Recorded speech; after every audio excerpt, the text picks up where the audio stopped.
Ang unang issue na tatalakayin tungkol sa pagkain.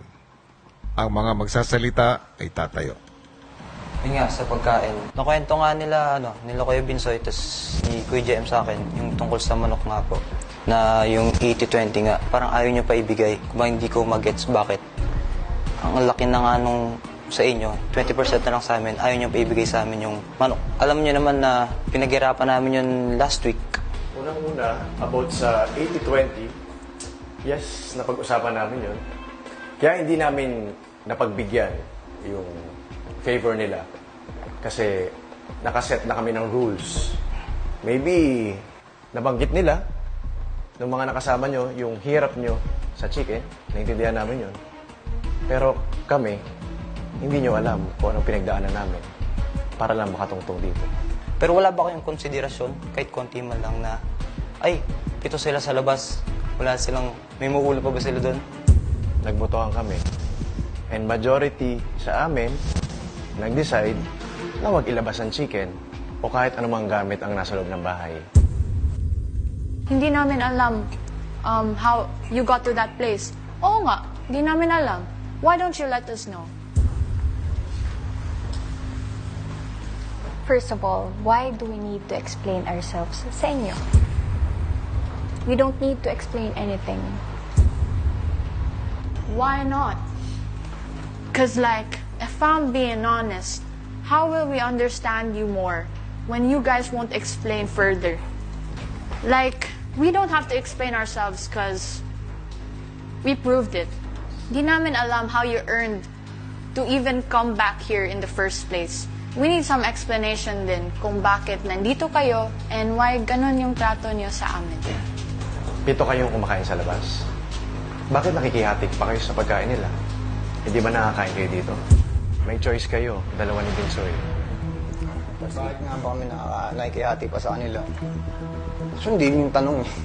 Honestly, hindi naman lahat ng house challengers pinapahalagan namin eh.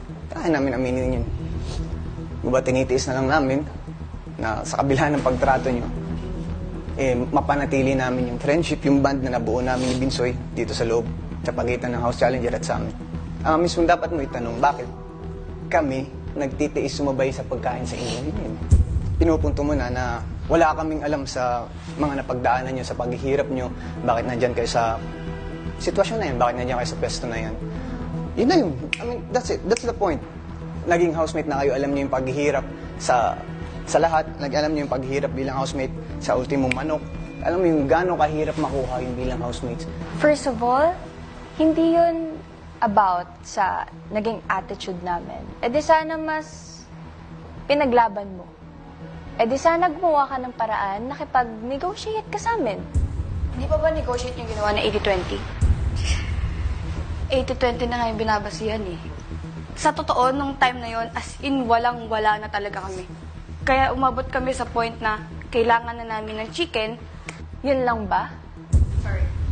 What do you mean, yun lang? Come on, bro.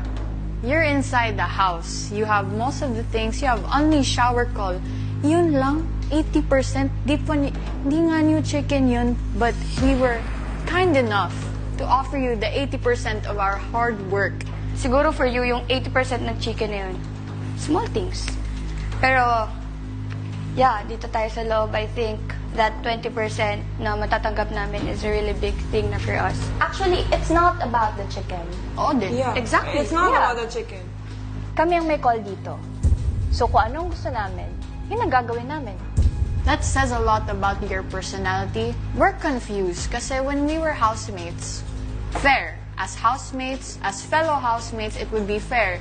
But now that you're, house challengers, evictees, ex-housemates, you can treat us this way. Parang, what are you trying to prove naman talaga? Kasi, of course you have the call, but you also have the choice, you know? Make us understand, please. And make it make sense. Well, you know, people change. As far as I know, hindi kami nandito to help you guys. Para pag-ianin kung ano man yun pinapagawa sa inyo. Pag-aanin. pag-aanid, kung ano ang pinapagawa sa inyo. We're here to compete. Aabot ka sa point na may nagugutom na? Asa ng konting konsiderasyon? Sabi niyo nga, may kanin kayo. Di ba kayo pwede mabusog doon? Panapod. Sige lang, sige lang.